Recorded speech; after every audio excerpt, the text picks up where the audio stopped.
Hello everyone, this is Javier here from Lucidity Tutorials. In this presentation I'm going to explain equity and I'm going to answer the following questions. What is equity? Why do companies issue shares?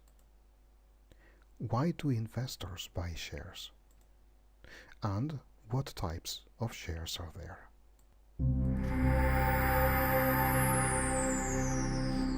Equity, shares or stocks. Equity, shares or stocks, which are used interchangeably, is a unit of ownership in a company. So if you hold shares in a company, it means that you're probably one of the many owners of that particular company.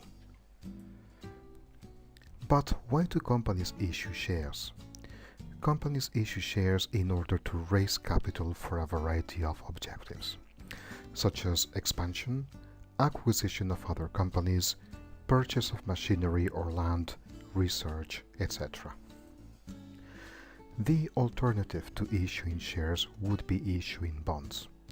However, the disadvantage of doing this is that they would be required to pay back all the money with interest, as opposed to shares, as companies are not legally obliged to pay dividends to shareholders.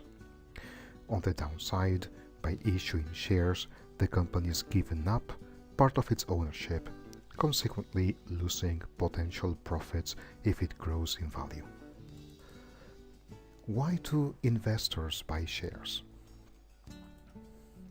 Investors buy shares to realize a profit through capital gains or dividends or both.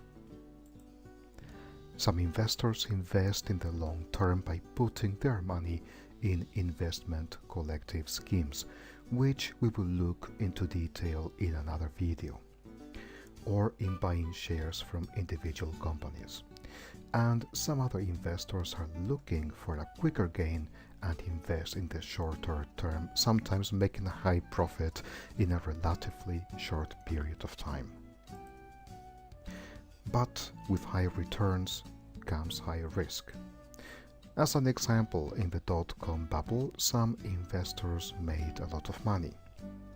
But when the market crashed in 2001, investors lost about $5 trillion.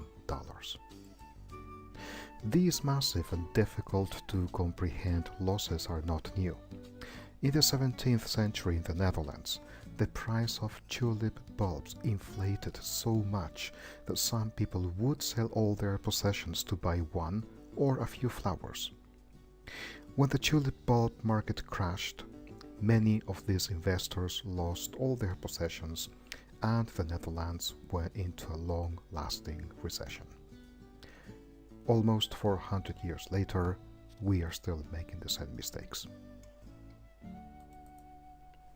What type of shares can an investor buy? There are broadly two types, ordinary and preference shares. Let's have a look at their differences. On liquidation, the company must pay its creditors first, including the bondholders. Then, if there is any money left, it must pay the preference shareholders. Only then, and ranking last, it will pay the ordinary shareholders. Preference shareholders get their dividends before the ordinary shareholders. However, the preference shareholders' dividends are usually fixed and the amount is usually significantly smaller than that of the ordinary shareholders. Ordinary shareholders have the right to vote on the company's decisions, such as on the election of the board of directors or on acquisitions. Preference shareholders do not usually have any voting rights, although they could be entitled to it if they don't receive any dividends for a specified period of time, usually 3 years.